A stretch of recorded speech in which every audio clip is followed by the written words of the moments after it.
Pregunta Lina R. Buenas tardes. ¿Podríamos obtener el beneficio para algunos trabajadores que aún no tengan suspendido el contrato? Así otros lo tengan suspendido. Sí, sí, es decir, la empresa bien puede tener algunos contratos suspendidos y otros no. Simplemente solo puede obtener beneficios sobre los que no están suspendidos. El hecho que haya suspendido contratos a otros trabajadores no implica la supresión del beneficio. El beneficio se obtiene en todo caso independientemente de que tenga otro empleado suspendido. Simplemente que sobre los suspendidos no va a haber beneficio, va a haber sobre los no suspendidos, ¿cierto? Pregunta Natasha. Buenas tardes. Para empleados que ganen menos del mínimo, pero se les hace el aporte en la pila por el salario mínimo, ¿se puede solicitar por ellos? Yo pienso que sí, yo tengo la idea que sí. Yo ahorita estaba discutiendo con unos colegas del tema y porque la condición que establece la norma es que se cotice sobre un salario mínimo. Y yo le explico, resulta que en los términos del numeral tercero del artículo 147 del Código Laboral, una persona puede ganar menos del mínimo si tiene una jornada inferior al mínimo. No estoy faltando la ley. Si a una persona que le tengo una jornada de 24 horas le pago la mitad del mínimo legal mensual. En ese orden de ideas es perfectamente posible que yo a una persona en esas circunstancias le cotice sobre el mínimo, le pague menos del mínimo porque su jornada es inferior y me postule. Yo no leo exclusión. Algunos de los colegas me decían, yo pienso que la OGPP pensará que la idea es que tengan por lo menos un salario mínimo. Pues yo pienso que si la norma me permite establecer, obviamente, con un acuerdo con el trabajador, una jornada inferior a la máxima legal, y en ese orden de ideas no estoy obligado a remunerar, sino en proporción a esa jornada, puedo perfectamente obtener beneficio, porque es que incluso en esos casos que yo pacto una jornada inferior a la máxima legal, pero la persona me presta servicio todos los días del mes, obligatoriamente tengo que cotizar sobre el salario mínimo. No puedo cotizar sobre un salario inferior. Perfecto. Pregunta Lina R. Es decir, pueden estar en la misma empresa algunos suspendidos, para los cuales obviamente no solicito el subsidio, y otros que laboran sí se pueden postularse el beneficio.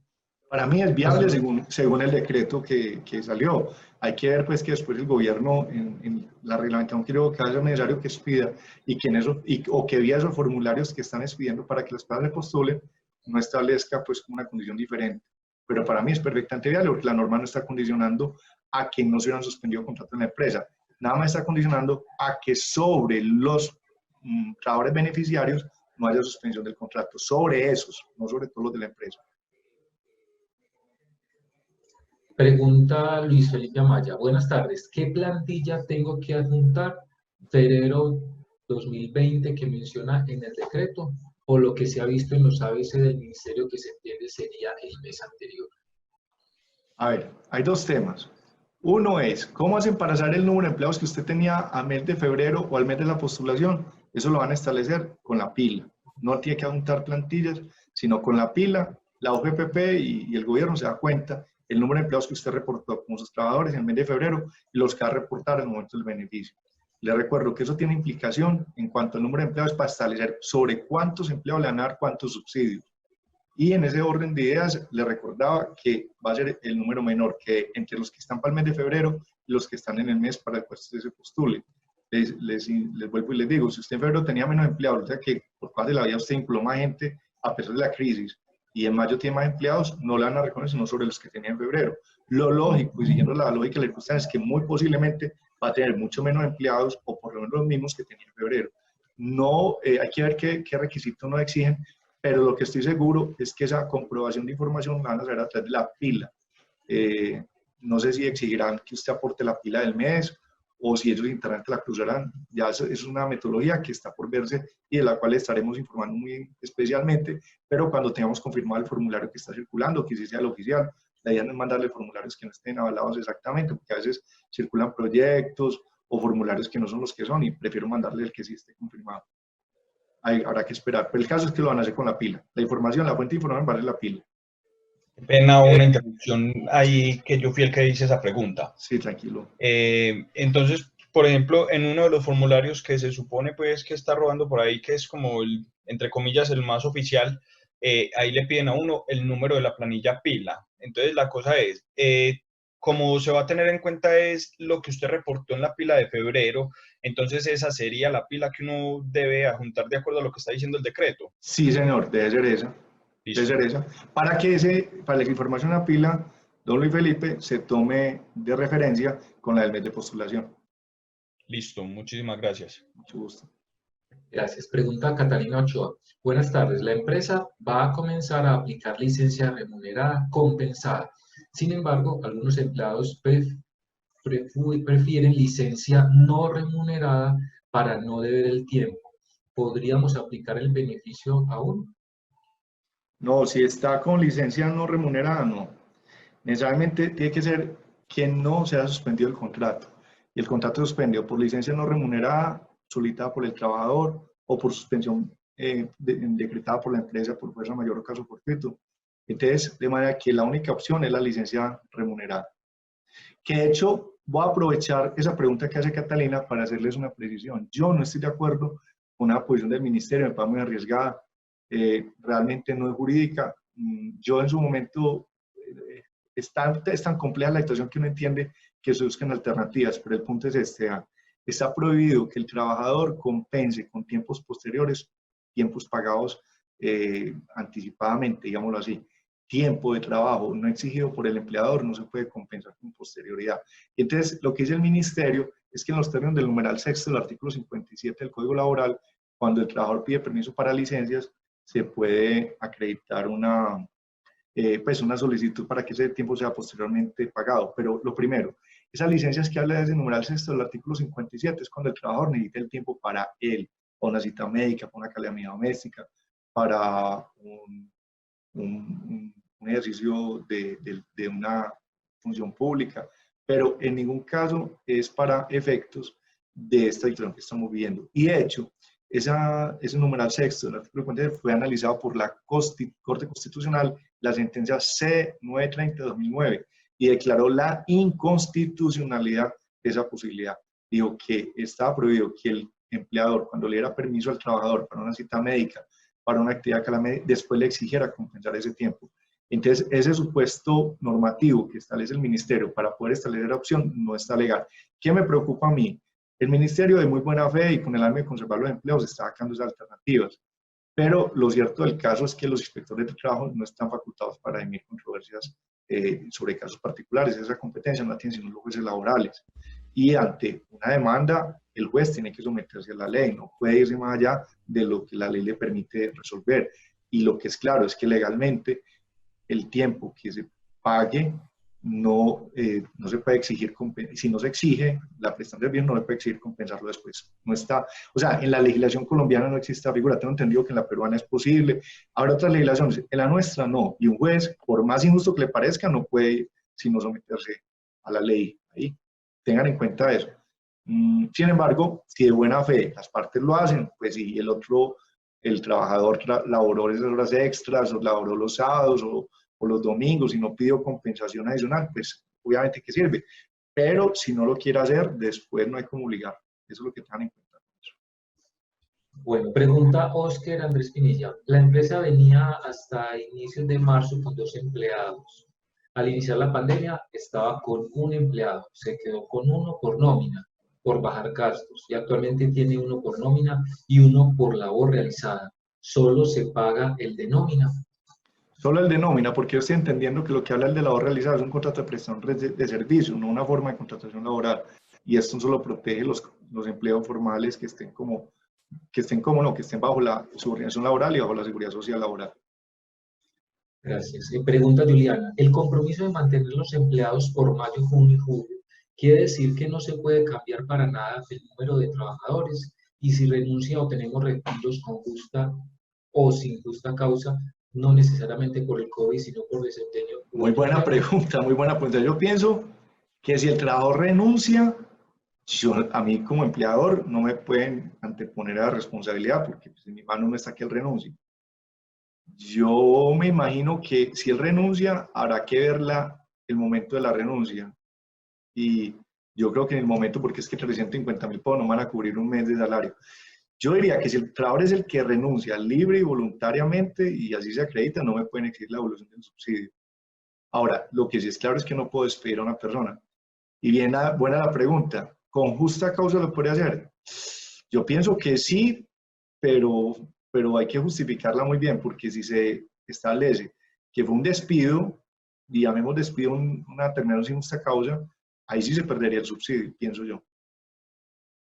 Y habría que reintegrarlo. El compromiso de mantener el trabajo en ese mes, obviamente si el trabajador renuncia, esa no es mi responsabilidad, no pueden pedir que yo le pida al trabajador renunciar si él quiere renunciar. Pero sin justa causa sí estoy claro que no se puede despedir. Con justa causa, delicada la cosa, pero si está bien justificada y un juez después no dice que fue sin justa causa, yo pienso que se puede argumentar y mantener el subsidio porque es diferente. Pienso yo. Pregunta Héctor Herrera, si la suspensión del contrato fue parcial en el mes, algunos días, ¿no tendré derecho al auxilio? Yo pienso que no, porque la norma establece claramente que no se ha reportado en el mes la novedad de licencia no remunerada o suspensión del contrato. Y eso no dice que sea solo para unos días, dice que es como para todo el tiempo. Pregunta de Castaño, si tuve un crédito para nómina de mayo a través de la línea del Fondo Nacional de Garantías, ¿podría postular también para mayo y recibir el auxilio a través del FAN? Sí se puede postular, no son excluyentes. Lo único es cuando hablamos de la restitución, si entre el beneficio y el crédito se acredita un mayor valor a la nómina de ese trabajador, habrá que devolver el excedente, pero no son excluyentes, podemos usar las dos líneas. Yo fui el que hice la pregunta. Sí, claro. Lo que pasa es que cuando usted lee el decreto dice que de manera excepcional, si usted usó esos recursos, por ejemplo el caso de nosotros que hicimos todo el crédito y que nos cubre toda la nómina, él decía que usted puede alargar hasta agosto de 2020. Sí.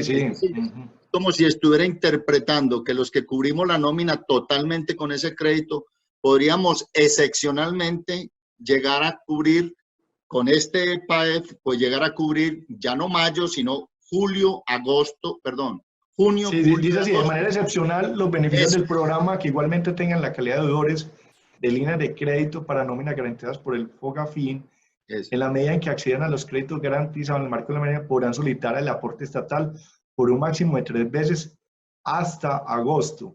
Entonces da la interpretación. Sí, Mauricio, les da una flexibilidad a ustedes especial. Sí, yo creo que interpreta que no se puede en mayo, pero que uno sí podría coger y acogerse a los otros 3 meses hasta agosto excepcionalmente, porque como ya cubrimos el 100% de la nómina con ese préstamo, tendríamos dos beneficios estatales, unos intereses blandos y además esta línea. Esa fue mi interpretación. Pero me parece que es acertada, yo la vería así. Usted ya cubrió mayo, entonces ya se va a cubrir con este programa por junio, julio y agosto. Y tiene los 3 pagos. Sí, me parece acertada la interpretación. Sí, porque así dice.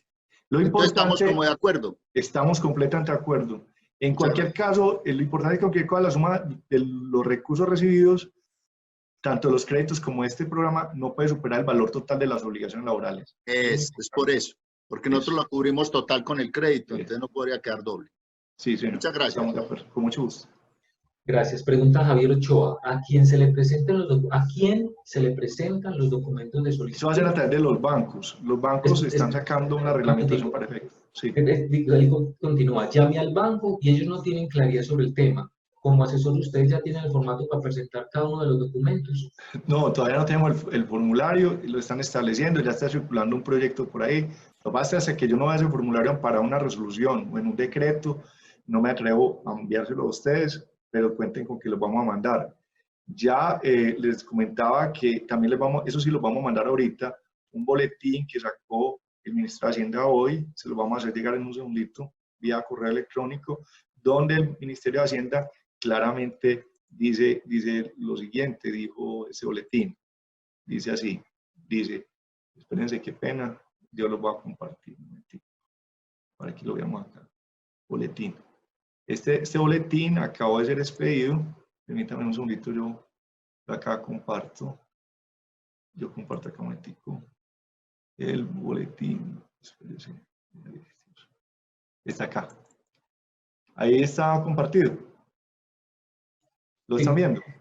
Bueno, este boletín, el 22, está fechado hoy, y entonces dice que expidió el decreto, informa el decreto, que es para el fin de evitar despidos, incentivar a que los vuelvan a contratar. Bien interesante esto que está diciendo aquí el boletín, porque fíjense que cuando dice que para evitar que los para buscar que los vuelvan a contratar. Es claro que yo puedo haber tenido suspendido en abril, pero si me postulo en mayo y restablezco la relación en mayo y garantizo el pago del salario en mayo, puedo postularme para mayo. Y la novedad de licencia no remunerada que tenía en abril no me va a afectar en mayo. Simplemente el compromiso mío que me postulé ahorita en mayo es que en junio no reporte una novedad de esas, ¿cierto? Se entiende claramente pues de este boletín. Se entregará entre los meses de mayo, junio y julio.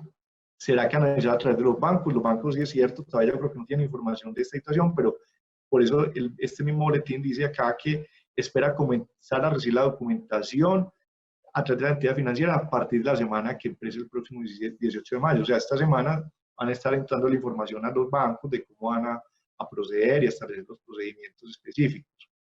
Y la ayuda se estará entregando durante la última semana del mes de mayo, para pagar, pues supongo yo, la segunda quincena de este mes, ¿cierto? Entonces, le advierte que esto solo puede ser usado para el pago de salarios y advierte que los van a estar fiscalizando mucho y que si llegan a usar mal usado, pues es un delito, que es especulado. Este boletín ya lo vamos a hacer llegar y este sí tengo la certeza de que es expedido por el Ministerio de Hacienda y que es oficial. Los formularios, hasta que yo no vea el formulario amparado, que me salga una reunión y me diga, este es el formulario que vamos a usar, no me atrevo a enviarlo porque es muy delicado y yo necesito que ustedes tengan información cierta de qué es lo que van pues, a diligenciar y a estar estudiando para el procedimiento específico. Ahí respondí entonces la pregunta de Oscar Andrés Pinilla, ¿dónde se envían los documentos, cierto? Sí, en el banco Listo. les dicen cómo hacer, y supongo yo que previamente hay que llegar con esas certificaciones que yo les había dicho y con ese formulario que va a también almacenar la información. Bueno, Cod Ramírez pregunta, ¿el requerimiento se hace simultáneamente a la entidad financiera y a la UGPP? No, solo la entidad financiera. La UGPP se encarga de canalizar información con la entidad financiera y con la DIAN, pero uno no tiene que darle con la UGPP para nada. La UGPP simplemente va a ser una entidad fiscalizadora y va a monitorear como la información, pero no se va a encargar pues de ser intermediaria. El único intermediario va a ser el banco. Por eso es que incluso advierten que van a estar monitoreando la UGPP, que la empresa solo se postule por un banco y no tengas, porque hay empresas que tienen 3 o 4 cuentas en distintos bancos, que no sea que por cada banco se postulen, porque en principio el banco es el único que da el aval de la empresa cuando reciba los documentos. Digamos que el primer verificador de esa información va a ser el banco, después la OGPP va a constatar que esa información sea cierta. Yo casi que parto de esa base que el banco va a recibir y avala lo que usted le lleve. Usted está declarando a juramento y está ya en los soportes. Verifican que en principio lo que usted está en los soportes sí sea lógico y ya después la verificación de fondo la hace la UGPP en la auditoría que haga el año entrante. César Mejía pregunta, el decreto limita para suspensiones y licencias no remuneradas, pero no se habla de los casos de reducción de salarios ni de reducción de jornadas. No hay problema, puede haber habido reducción de jornadas y de salarios, y igual aplican para el beneficio. El único relevante es que el contrato esté ejecutándose, independientemente de que haya habido modificación del salario o de la jornada. Pero recuerden que tanto la modificación de salario como de jornada tiene que haber sido pactada de mutuo acuerdo. La empresa no puede disponer de disminuciones unilaterales de salario ni tampoco disminución de jornada unilateralmente. Pregunta SP, ¿a quién le giran el dinero del beneficio? ¿A la empresa o al trabajador? Es muy simpático porque en uno de los boletines yo vi que iban a tratar de que se le destinara al trabajador. Lo que yo no sé qué tan viable sea. Yo sí estoy confirmando si para ser usuario del beneficio tenía que tener bancarizada la empresa o tenía que ser cuenta de nómina. Hasta donde entendí, solo tiene que estar bancarizada la empresa. Si tiene cuenta de nómina, es muy posible que traten que la consignación llegue al trabajador cuando es cuenta de nómina, porque claramente puede establecer el beneficiario, identificarlo dentro de la nómina de la empresa y consignarle a él. No hay limitación ni en el tamaño de la empresa ni en el ingreso del trabajador. Para todos va a ser igual, desde que él gane el salario integral hasta que gane el salario mínimo. Pero al que no tiene cuenta de nómina, pero está bancarizado, supongo yo, le tienen que girar a la empresa bajo el compromiso de que los traslade al trabajador. No está condicionado para que la empresa tenga que tener cuenta de nómina, porque si la empresa está bancarizada y acredita por la pila que tiene los trabajadores, que tiene el ingreso, no le puede negar el beneficio, pienso, sino que simplemente le dijeran a la empresa y la empresa se compromete a traer los recursos al trabajador. Si le dijeran directamente al trabajador, va a ser un menor valor a pagar la nómina de la segunda quincena de mayo, porque ya, ese dinero se recibió como abono de esa quincena. En consecuencia, la empresa el ajuste que tiene que dar es inferior hasta llegar a la nómina que se acuerda con el trabajador. Juliana pregunta, ¿los ingresos son netos luego de devoluciones o ingresos brutos? Buena pregunta. Lo primero es que hay que establecer qué vamos a tener por ingreso. Si vamos a tener la facturación o vamos a tener los ingresos que la empresa o persona jurídica acredite tener. Yo les insisto que para mí se debe justificar es el ingreso, no la facturación. Y yo pienso que los ingresos, sí, cuando se habla de ingresos en una específica, es los brutos. Aunque sabemos que los ingresos hay una parte que va para impuestos, pero yo pienso que sí sería hilar muy delgadito.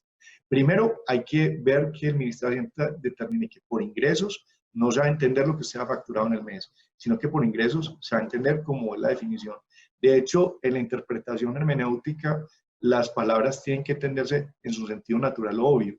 Y cuando hay definiciones legales, la ley específicamente tiene que decir cómo se va a entender el determinado término con una reglamentación específica.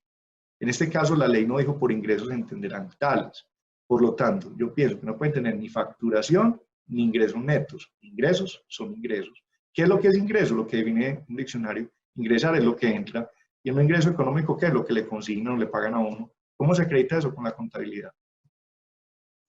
Pregunta Oscar Andrés Pinilla, no me quedó claro dónde diligencio los datos y dónde los radico. Ah, pero eso ya quedó listo, ¿cierto? No, eso se hace en el banco y según los formularios que se van a establecer para ese efecto. Y con las cartas que les dijimos ya, que les vamos a compartir en breve las diapositivas, con una certificación del registro fiscal que dé cuenta de la disminución de los ingresos, que dé cuenta de los trabajadores que van a ser beneficiarios y también que dé cuenta de la planilla del febrero frente a la planilla del mes en que se va a postular para definir que los beneficiarios van a ser el menor número entre febrero y el mes de postulación, sea mayo, junio, julio. ¿Cuál lógica tiene eso?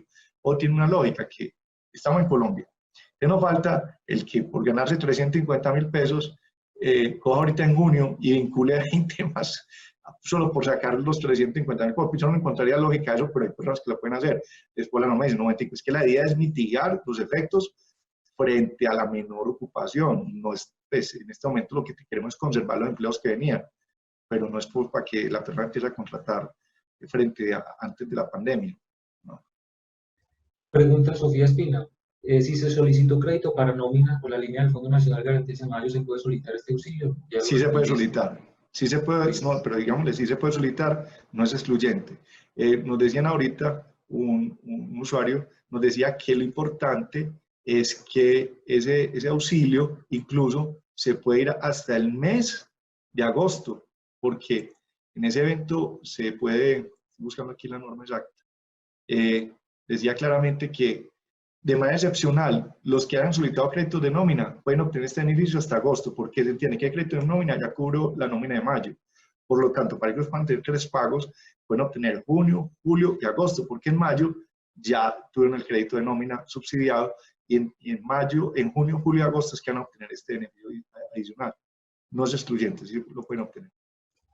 Pregunta C. Rueda. Buenas tardes. ¿Esa solicitud debe realizarse mes a mes o se solicitan los 3 meses? No, hay que solicitarla mes a mes. Y de hecho, para la que se postule ya en junio, la que postulen después en julio y el que postule por haber tenido este crédito de nómina en agosto, tiene que enviar una certificación que los recursos que le fueron girados inicialmente bajo la grada del juramento, tanto el representante legal como el registro fiscal, que esos recursos efectivamente consiguieron en la nómina de la empresa para cada uno de los trabajadores beneficiarios. O sea, es una doble certificación ya que tiene que hacer la inicial, más para postularse nuevamente, acreditar que los que ya le giraron sí los usó como eran.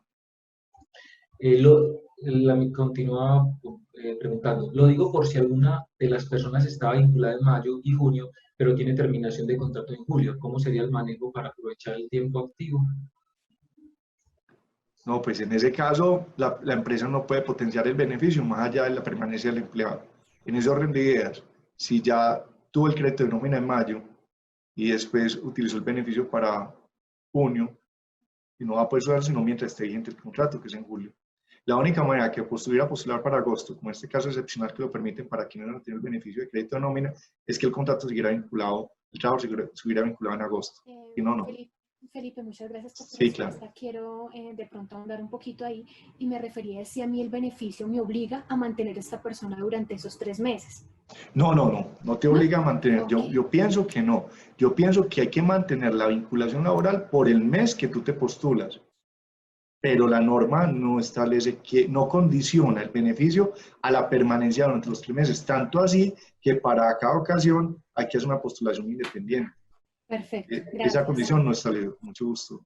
E inclusive, buenas tardes. Sí, buenas tardes. La norma habla, pues el decreto habla de la posibilidad de reembolsar dineros por parte de la empresa empleadora, porque pues se pudiera ser un tema complejo el manejo de una situación en virtud de la cual se pida el beneficio, se obtenga y mientras transcurre el mes, el trabajador, por decir algo, incurra en una falta que implique que la empresa tenga que terminar su contrato. Yo creería que ahí no debería entenderse que existe como una estabilidad a favor de los trabajadores por haber recibido ese dinero, sino que igual la empresa podría terminar el contrato con justa causa y luego reembolsar la respectiva suma. Excelente esa intervención y nos aclara ese tema. Me sirve a mí incluso para aclararme en mi concepto. Realmente uno sí puede despedir trabajadores. Lo único es que si usted no utiliza el beneficio del trabajador porque no continuó la vigencia de la relación laboral con el trabajador, por la razón que sea, incluso ya me aventuro a decir, la única obligación que tiene es devolver el beneficio. Pero el beneficio no puede obligar a otorgar una estabilidad laboral reforzada. No. Es claro. Lo único que la consecuencia jurídica de no mantener la relación laboral por el mes en que yo me postulé es devolver el beneficio, pero ninguna otra. No sé qué dice. Muchas gracias. Pregunta Diana, pero creo que esto ya se respondió. Pues la pregunta la hizo hace como 20 minutos, pero por su caso. Ahora aclarar más detalle. ¿Qué pasa si una empresa obtiene préstamo para pagar nómina con FNA, paga y luego solicita el beneficio? ¿Cierto? Sí, paga la nómina por el beneficio del crédito de nómina y puede obtener este programa incluso hasta agosto, porque la idea es que sean 3 pagos. Se supone que el crédito de nómina aplicó en mayo. Entonces en mayo no se postula porque todo el crédito de nómina puede postular en junio, en julio y incluso extenderse en esos casos hasta agosto, para que sean 3 pagos los que le hagan a la empresa.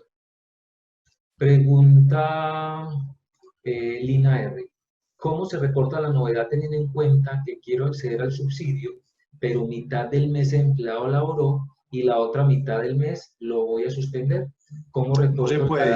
Ahí sí la condición de la norma es que durante el mes de postulación, el mes es todo el mes, no sea reportable la novedad, licencia no remunerada o de suspensión por fuerza mayor. No se puede. No puede haber parte que sí, parte que no.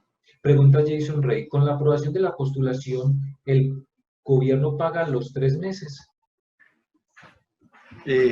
No, porque cada mes te lo aprueban y al mes siguiente, si quieres postularte, tienes que hacer otro nuevo procedimiento. Y incluso para el procedimiento que hay que hacer en junio, hay que acreditar una certificación adicional donde se diga que lo que obtuvo en mayo sí se destinó al pago de la nómina. Esa certificación tiene que estar acreditada por el revisor fiscal y por el representante legal, diciendo, adicionando la inicial, el sentido que los recursos que se recibieron sí fueron para lo que se habían pedido.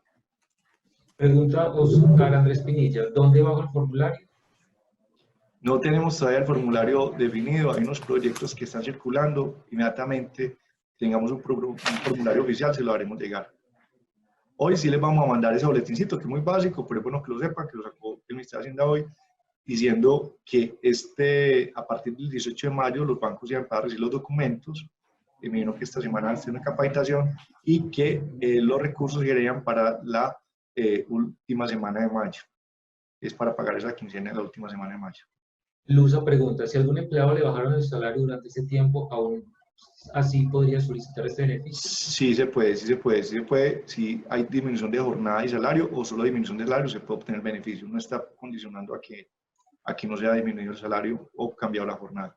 Marta Vázquez pregunta, si yo tengo ya pago el mes de abril, ¿puedo reportar estos empleados en la solicitud? Porque es que, no, es que emperador, que es que yo pagué abril, ahorita en mayo, pero el mes de postulación no va a ser abril, va a ser mayo, ¿cierto? Yo me estoy postulando para mayo, lo importante es que en junio, que es cuando reporto la novena de mayo, no reporté una licencia no remunerada, una suspensión de contrato.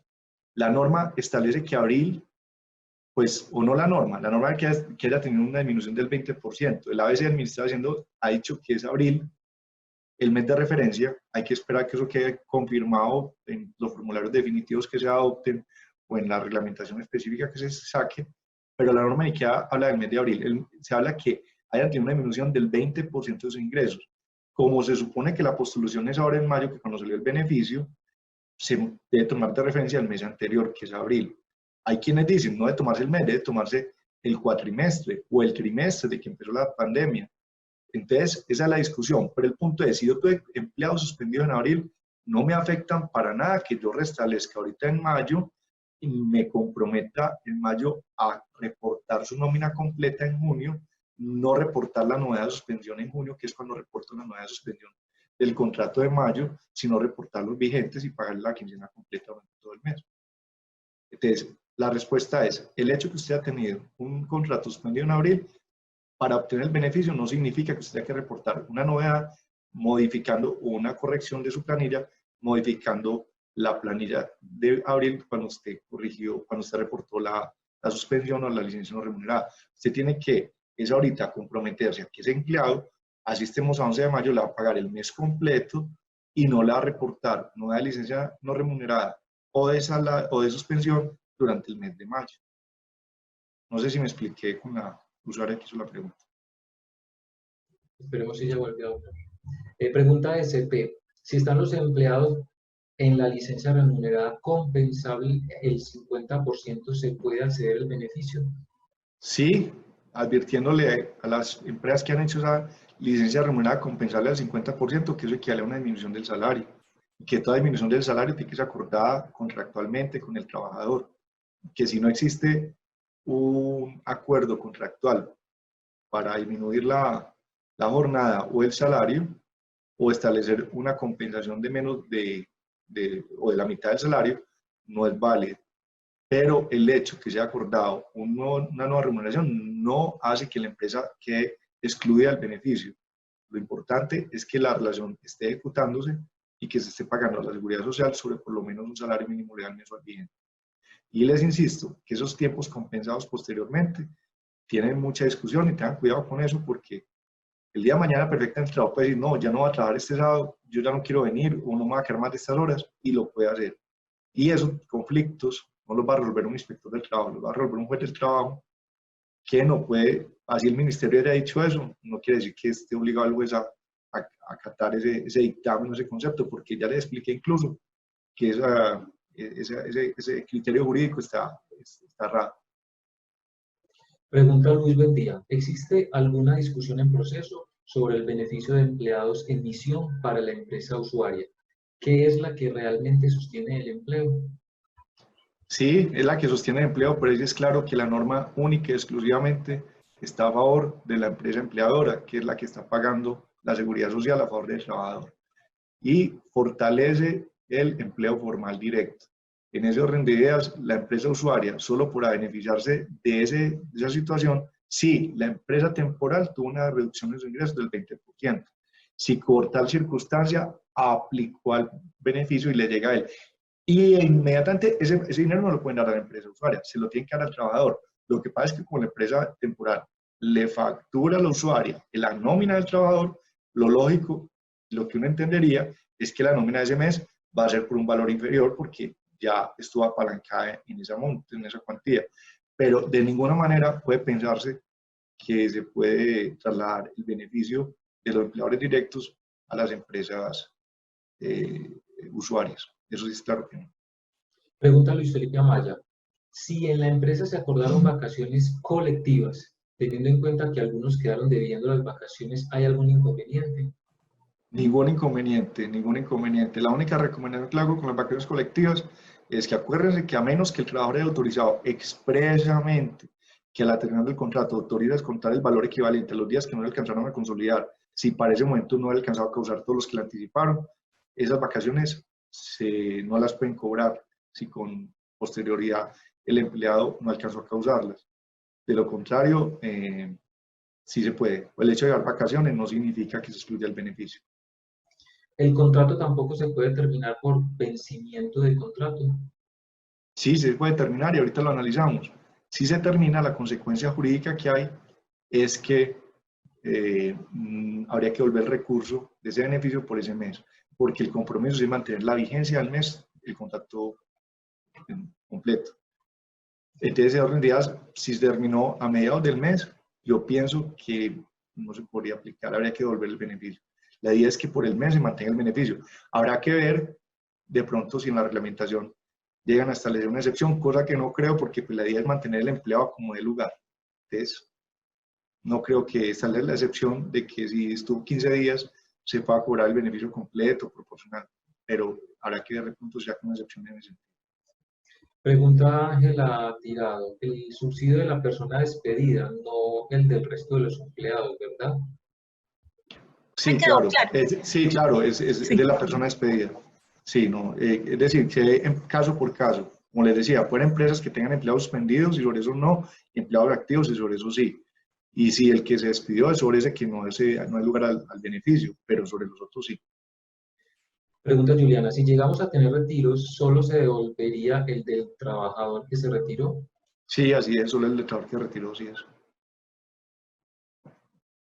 Pregunta Héctor Herrera, ¿las postulaciones son para las nóminas que se pagan en los meses de mayo, junio y julio?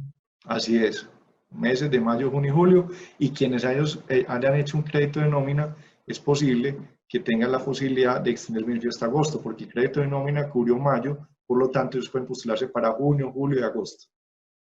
Pregunta Heinzer Escárraga, buenas tardes, si la empresa tiene trabajadores en misión, ¿el auxilio lo pide la empresa temporal o la empresa usuaria? Lo pide la temporal y solo si, y nada más si, la temporal tuvo una disminución de sus ingresos, no si la usuaria. Y adicionalmente ese beneficio tiene que aplicar la temporal respecto de sus trabajadores en misión que son empleados de ella. Que es lo lógico y lo que uno pensaría es que ese beneficio se va a traducir en un menor valor de nómina cobrado a la usuaria, porque obviamente esto va apalancado en parte de ese costo. Pero en ningún momento se pueden trasladar recursos a la empresa usuaria. Son solo para la temporal y para los empleados de la temporal, que son los empleados de misión. Pregunta de Duque, si durante el mes de mayo o junio se vence el término de un contrato laboral a término fijo y la empresa por terminar el contrato se debe reintegrar el subsidio. Yo pienso que si se termina en el mes respectivo, si no se duró todo el mes, sí se debe restituir, pienso en principio. Pero me parece que hay que analizarlo más en detalle cómo es la reglamentación, pues porque no es por voluntad de la empresa, sino pues porque ya se ha pactado ese término así entre las partes.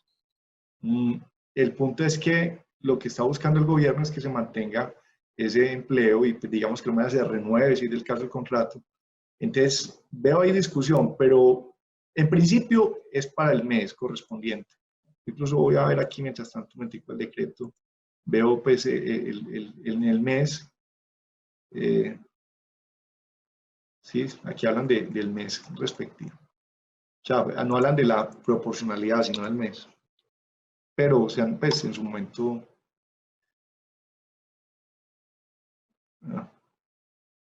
sí, pues no hay una restricción, pero uno entendería que es para que se mantenga el empleo todo el mes. Sí. Pregunta Cod Ramírez, ¿la aprobación la hace la UGPP? Ya saben por qué sí es como yo les digo, ya lo tengo acá claro. Porque de hecho, fíjense, era que la comprobación va a ser con los empleados que se comprometen a mantener para el mes en que se el subsidio.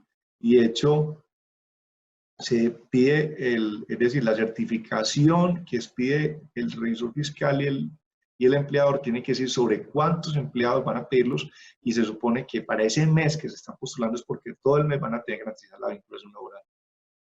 Y por eso incluso se escogen los meses de los empleados que hay en el mes de la postulación contra los que hay en el mes de febrero. Pregunta Heinz, descarga, ¿los funcionarios, no, la pregunta que te hice ahorita, ¿la aprobación la hace la UGPP? No, la hace el banco. La hace el banco, pues no es que apruebe, verifica el cumplimiento de requisitos y ya después la UGPP lo va a auditar. Y pregunta Jason Descarga, ¿los funcionarios de planta que están en licencia de maternidad o incapacidad mayor a 3 días, se puede solicitar el auxilio? Claro, Incluidos claro. los que llevan más de 150 Claro días de que sí, incapacidad. claro que sí. Sí, porque la incapacidad ni la licencia suspenden el contrato. Para los aprendices SENAS que están en etapa lectiva o productiva, ¿se puede solicitar? No. Esto es solo para trabajadores, para empleados. Los aprendices no entran. Mónica pregunta, buenas tardes, ¿tanto persona natural como jurídica puede postularse para este beneficio? Solamente personas jurídicas, única y exclusivamente personas jurídicas. Pregunta Óscar Andrés Pinilla, ¿cómo enviar el correo por este medio? El correo para el beneficio, me supongo yo. Eso es con el banco, tiene que hablar con el respectivo banco y les indicará cómo le deben llegar los documentos.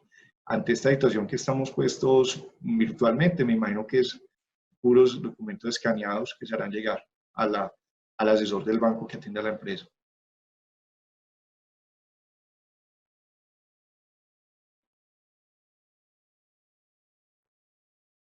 Sí, Gabriel. Ay, perdón, estoy aquí hablando. Sí. Pregunta Luza, pero eso yo creo que ya lo definí varias veces. ¿Las empresas temporales están obligadas a reconocer el subsidio que se les entreguen a ellas, a las empresas usuarias?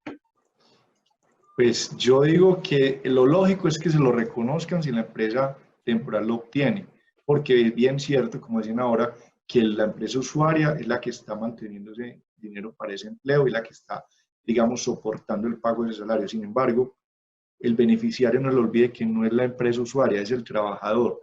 El trabajador de la temporal, ni que a la temporal, no el trabajador de la temporal. En esa orden de ideas, como la temporal le factura a la usuaria el costo de ese trabajador por ese mes que obtuvieron subsidio, se ve reflejado en la facturación ese menor valor que no tuvo que asumir ni la temporal ni la usuaria porque el gobierno lo cubrió ese beneficio. Es lo que uno entendería.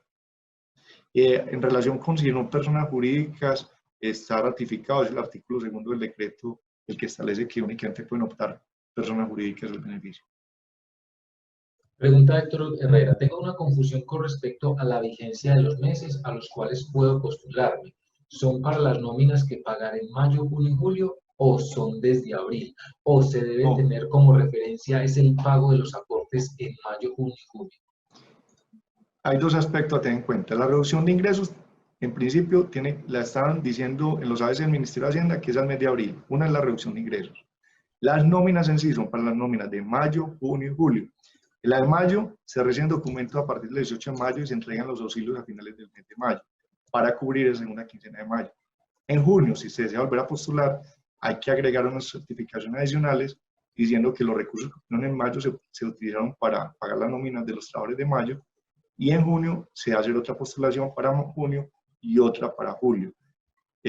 Yo me postulo en mayo para mayo, en junio para julio y en julio para julio. Por esa razón, no tiene ninguna incidencia que yo haya tenido contratos suspendidos en marzo y en abril, siempre y cuando yo vuelva y restablezca, aún incluso haciendo 11 de mayo, pues decirle, estos 11 días no importa, yo a partir de la base que usted, si estuvo aquí en la empresa o lo va a pagar, restablezco el contrato desde el 1 de mayo, le pago mayo completo y no reporto en junio suspensión por mayo.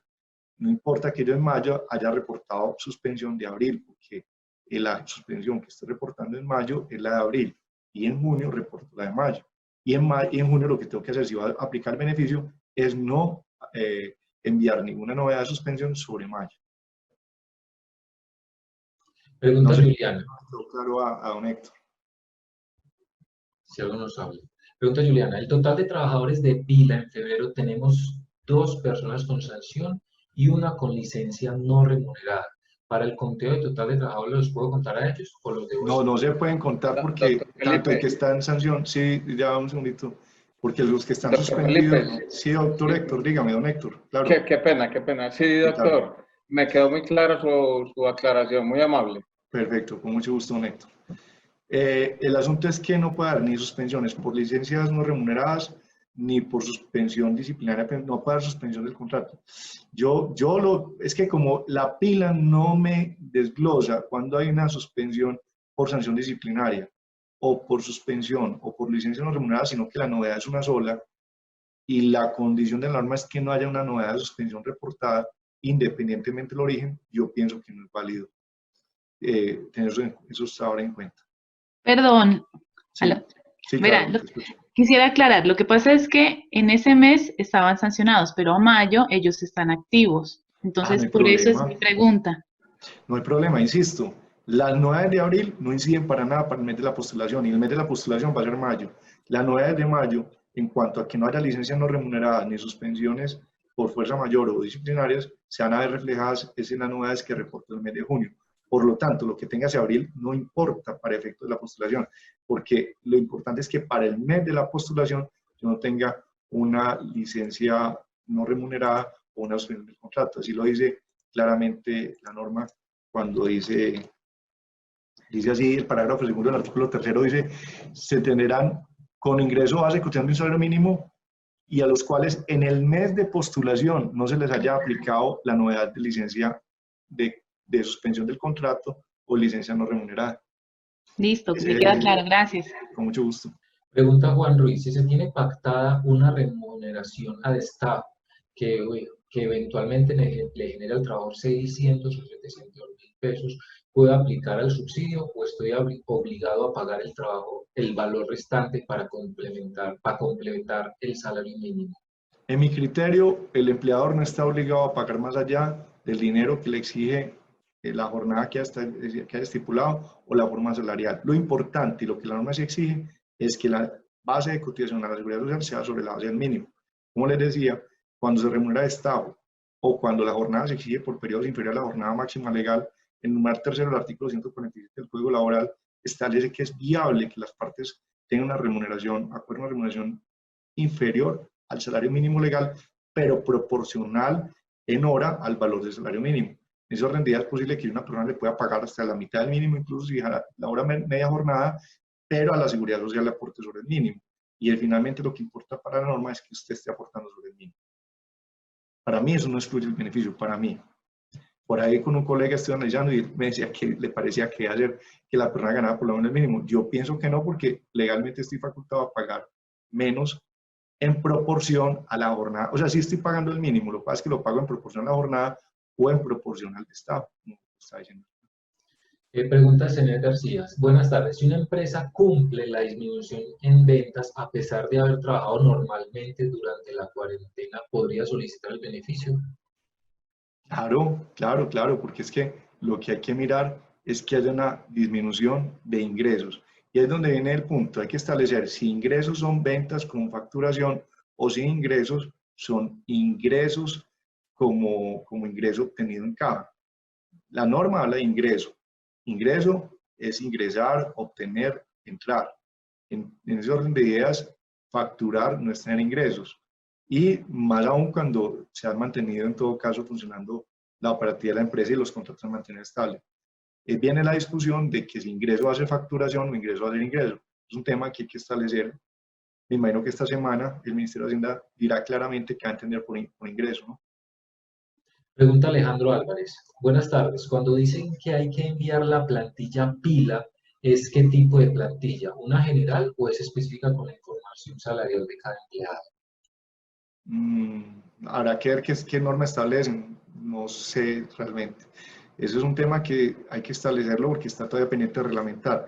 Yo pienso que ellos tienen acceso a la pila completa, porque ellos tienen que establecer, no sé cómo se irá a juntar eso, la verdad. Es lo que interesaría el número de empleados, y me imagino que no hay una excepción de una pila especial. La pila es completa, pues no hay como versiones de pila, una versión más reducida de la pila. No, la pila es un solo formulario y tiene una cantidad de información. Y creo que para este efecto hay que entregarla toda.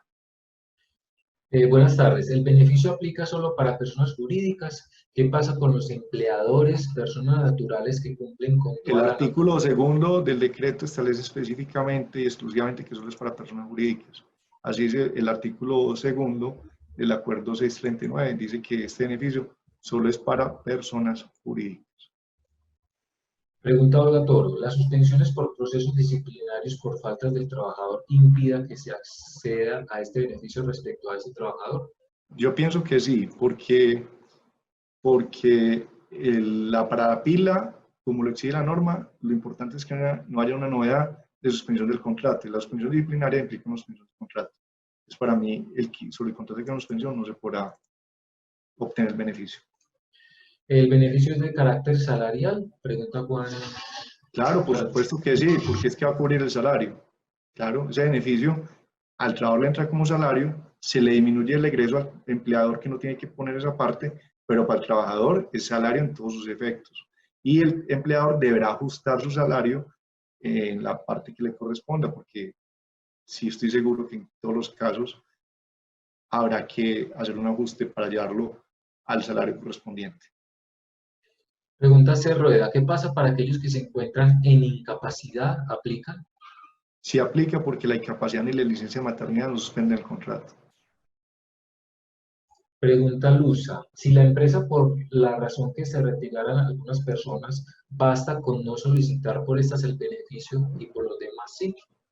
Yo pienso que sí, Lo importante es que la postulación sea hecha por los que sí tengan el contrato de trabajo vigente y ejecutándose.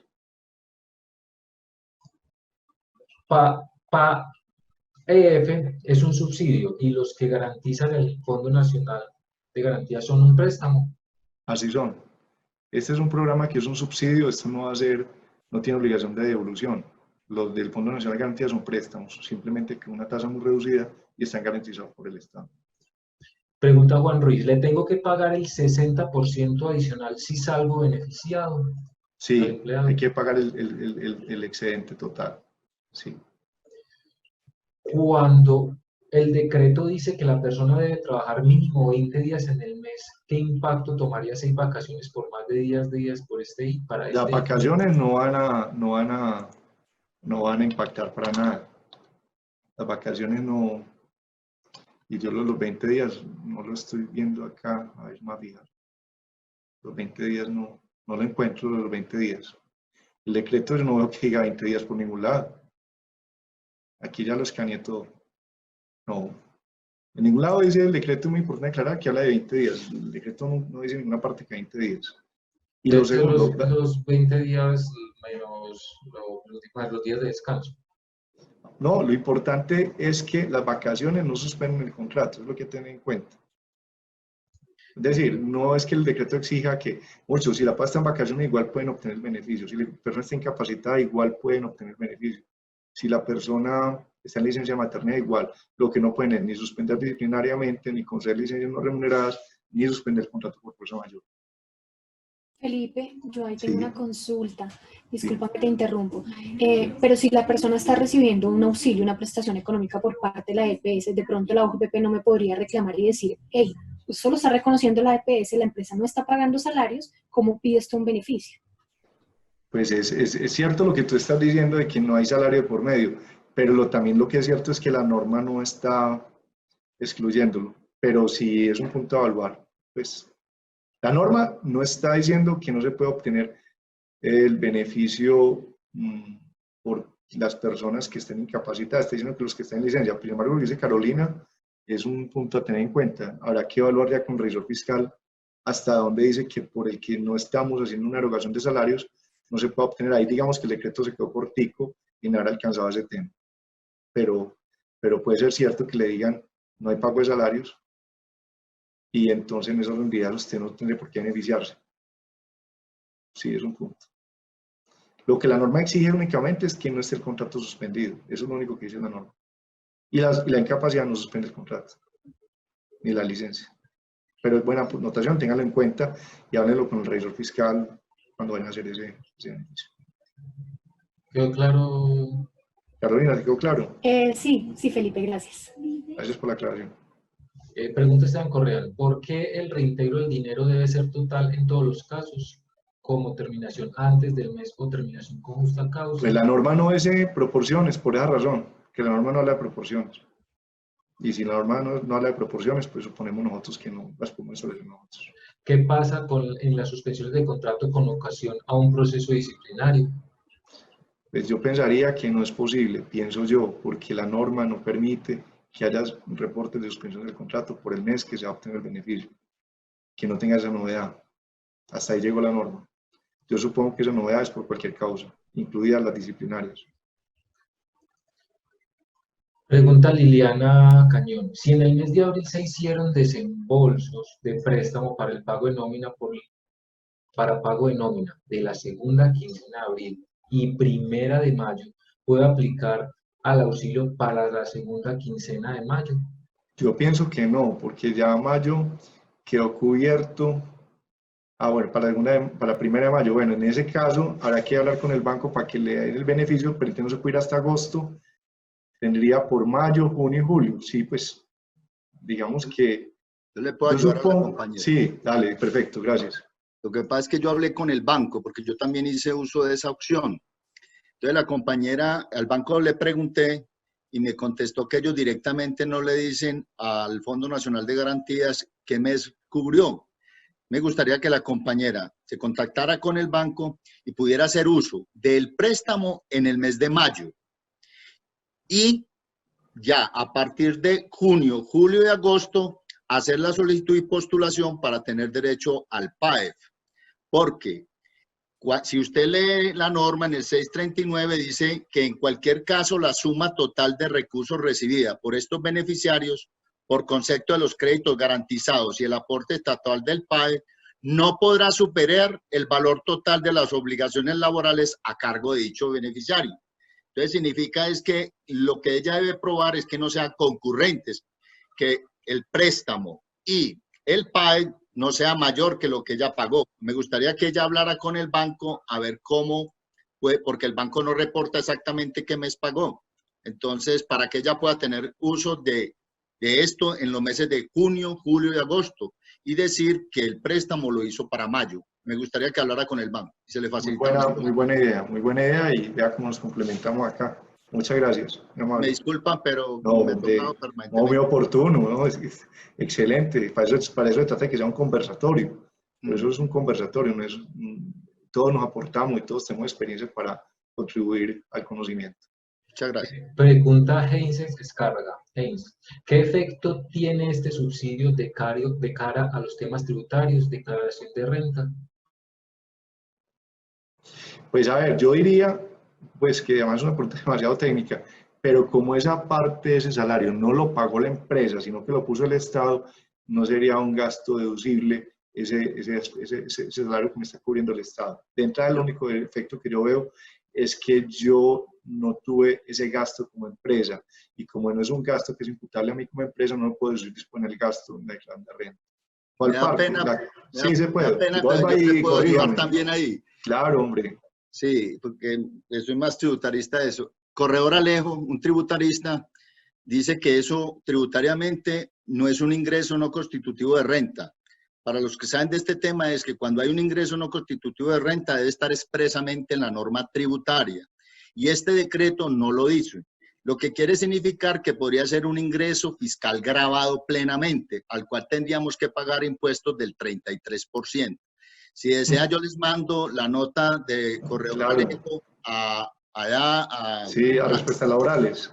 Exacto, para que ustedes, una persona pues muy reconocida en el medio, porque no salió como ingreso no constitutivo de renta, que era lo que esperábamos todos, sino no dice nada el decreto. Entonces, si no lo dice expresamente, vendría a ser un ingreso fiscal, porque realmente usted lo obtuvo a un gasto que usted no cubrió, ¿sí me entiende? Ajá, y bajo esa premisa, es que va a ser un ingreso para mí sobre el cual tengo que pagar impuestos, pero no va a ser un gasto que no me pueda deducir.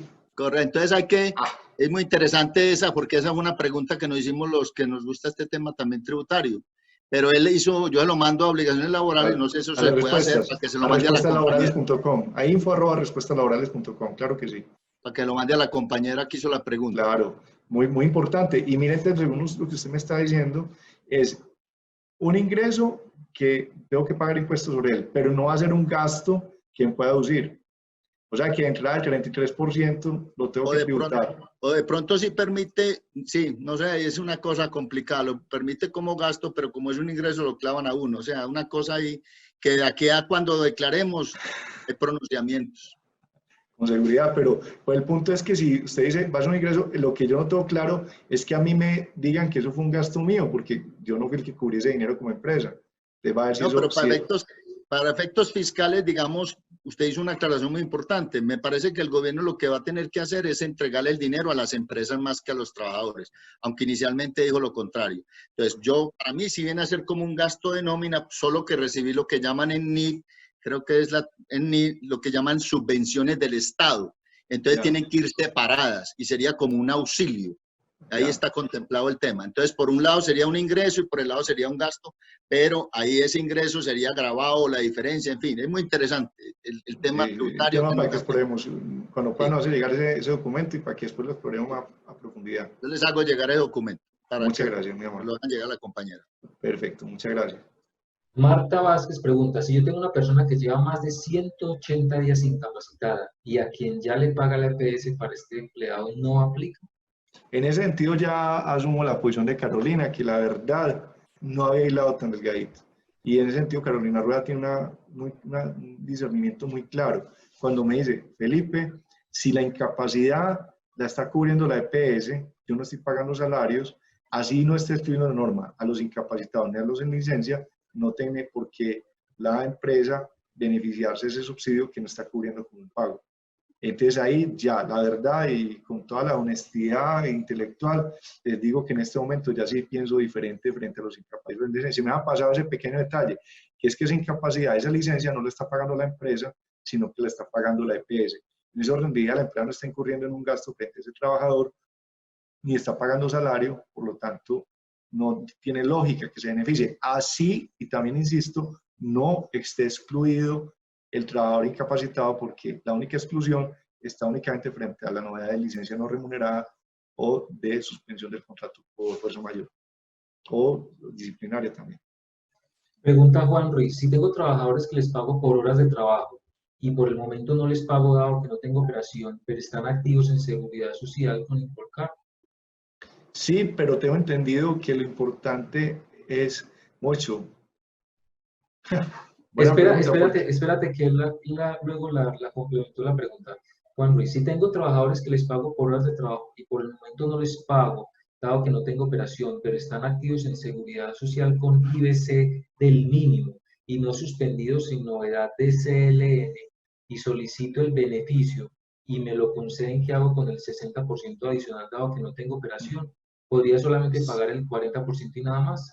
Pues de alguna manera tiene que darles beneficio, de alguna manera notica el beneficio a los trabajadores y les queda bien la plata. Es decir, el hecho de que usted le den el beneficio no significa que usted tenga que tener con qué pagar el resto. Puede no tenerlo, pero lo que sí es claro es que el beneficio lo tiene que pagar el trabajador.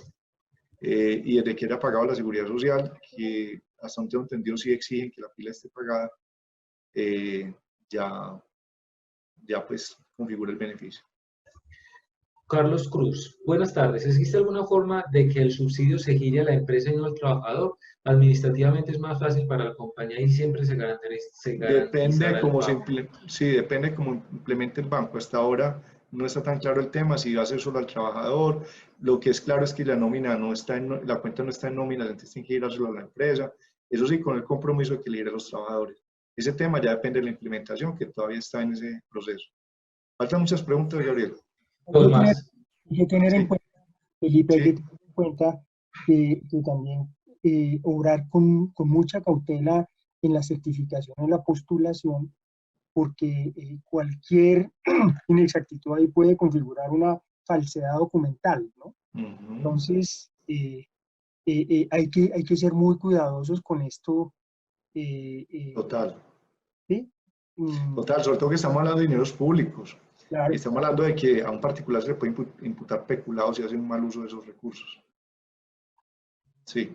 Bueno, penúltima pregunta. Si es un subsidio para la empresa y para los trabajadores, un ingreso como subsidio para los empleados, ¿no estaría grabado para efectos de retención en la fuente para el trabajador? Yo pienso que es salario para el trabajador.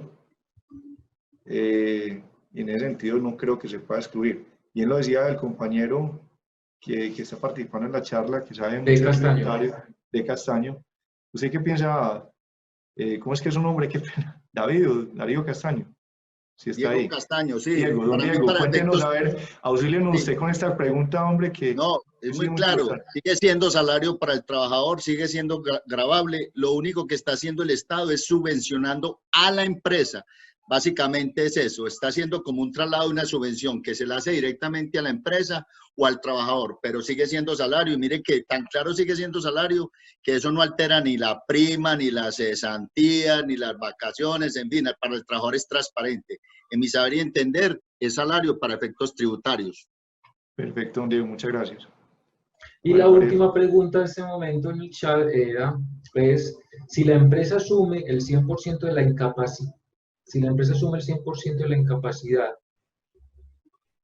es asumida por la EPS, pero al 66%, y la empresa asume el 100%, no hay lugar a solicitar el beneficio. Complicado el tema. Yo ya sabiendo que ese rubro lo está cubriendo es la EPS y no la empresa.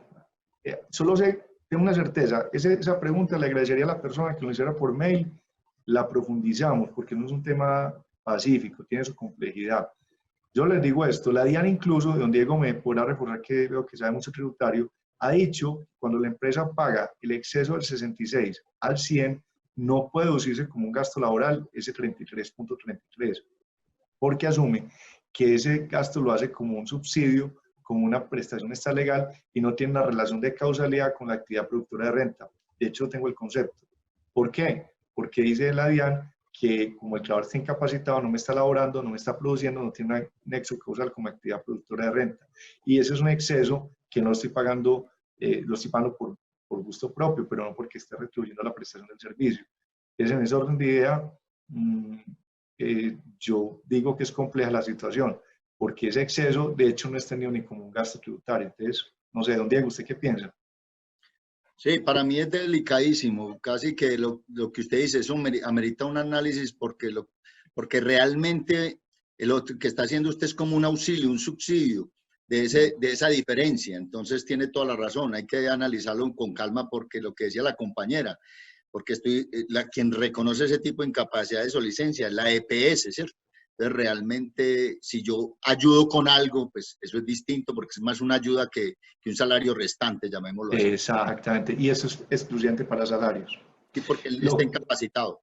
Claro, y lo que es claro es que este beneficio es para cubrir salarios. Y Correcto. así la norma, si hubiera quedado corta, creo que es muy bueno que uno aclarado ese punto, diga que únicamente no se van a tener en cuenta los que estén en licencia no remunerada ni en suspensión del contrato por cualquier causal, y la incapacidad ni la licencia sea una licencia no suspensión, lo que sí es claro lo que decía Carolina, que durante ese tiempo no estamos erogando salarios, la empresa no está haciendo un pago directo de la prestación, lo está haciendo la EPS, y lo que pague en exceso ni siquiera es salario. Es más, la DIAN, les digo, si tiene un concepto muy claro y muy vigente, dice que ese exceso no se puede deducir como un gasto laboral, porque no tiene una actividad de nexo causal con la actividad productiva de renta. Por lo tanto, reitero, sobre los trabajadores que estén incapacitados en licencia, sugiero no solicitar el beneficio, así la norma no los excluye expresamente, pero ya es porque finalmente ese es un costo que no estoy cubriendo, y como eso tiene que ir destinado al trabajador, es que ahí queda claro el tema, como está destinado al trabajador, yo no le puedo consignar en exceso a lo que él gana, y lo que él gana es subsidio de incapacidad pagado por la EPS, ¿cierto? O de licencia pagado por la EPS. El punto es que este beneficio no es para enriquecer la empresa, tiene un destino específico que el trabajador, un destinatario que es sobre salarios. ¿Ya? Bueno, hasta el momento. Díganme todas las preguntas, no sé si alguien más Perfecto. desea hacer. Quería hacer un comentario, aquí es el otro usuario. ¿Iba a hablar? Sí, lo escucho. O sea, ¿ustedes creen que definitivamente el auxilio obliga a pagar el 100% de por lo menos del salario mínimo? No, yo les dije ahora que dependiendo de la modalidad salarial que tiene el trabajador, yo puedo pactar un salario inferior al mínimo si yo al trabajador le definí una media jornada, no tengo que pagar el mínimo legal mensual, o pagar la mitad del mínimo, y no por eso se expidió el beneficio. Si le pago a destajo, es posible que gane menos del mínimo, pero es obvio que usted destajo tampoco le está exigiendo la jornada ordinaria máxima. Entonces, en ese orden de ideas, si yo tengo una modalidad salarial acorde a la jornada inferior al mínimo legal, pero yo cotizo sobre el mínimo, es lo importante si puedo acceder al beneficio. Para ella sí es un caso diferente. Y sí puedo acceder al beneficio si pague menos del mínimo. Para mí. Hay discusión, pues, porque también tengo colegas que me han dicho que no les parece, pero para mí sí. Y el trabajador tendría derecho a recibir proporcionalmente el beneficio. No, el beneficio hay que trasladárselo totalmente. Los 350.000 se le van. Lo que pasa es que así tengas una persona media jornada, gana más de 350.000 pesos. Claro, pero es que estoy hablando, por ejemplo, de situaciones de hoteles que tienen trabajadores estacionales y cíclicos, ¿sí? Que los programan por turnos, cotizan a la seguridad social sobre un salario mínimo, pero sus turnos no les alcanza a llegar ni a la mitad de un salario mínimo. Entonces yo por ellos podría solicitar el beneficio, pero me queda la duda, yo no les debería a ellos entregar la totalidad del beneficio, sino yo pienso que se debe entregar la totalidad. Ahora, si en la jornada no da para cubrir el salario porque la persona no es ese, habría que devolver el exceso, pienso yo. Pues ahí sí la verdad es un punto muy específico. El punto es, en ningún caso de dinero puede quedar en manos de la empresa y se destina al trabajador. Lo que pasa es que también es claro que el trabajador debe ganar en relación con la jornada que tenga asignada, ¿cierto? Sí, sí. Un tema para analizar también. Ajá. Muy bien, Gabriel, ya están todas las preguntas. Correcto, muchas gracias por su paciencia, por su participación, muchas gracias por las participaciones, Carolina, Diego, el otro señor, todos los que han participado. Muy amables, esperemos poderlos orientar. En breve estarán disponibles las diapositivas. Ya les vamos a mandar el boletín que emitió hoy el Ministerio de Hacienda para que ustedes lo tengan disponible, donde claramente dice que los documentos se van a recibir a partir del próximo lunes 18 y que los auxilios se van a pagar para finales de mayo, para la segunda quincena de mayo. Y también cuando estén los formularios se los haremos llegar. Sí, dígame. Muchas gracias, muy formal, No, muy con buena. mucho gusto, muchas gracias a ustedes. Gracias, muy interesante. Felipe, muchas gracias. Felipe. Muy amables, Hasta luego, muchísimas gracias. Con mucho gusto. Muy Muchas enriquecedora la gracias. charla. Muchas gracias, muy amable. Muchas gracias. Con Gracias. mucho gusto. Muchas gracias a ustedes. Muy amables. Felipe. Con gusto. Gracias a ustedes por la participación. Muy amables. Gracias. Con mucho gusto. Hasta luego.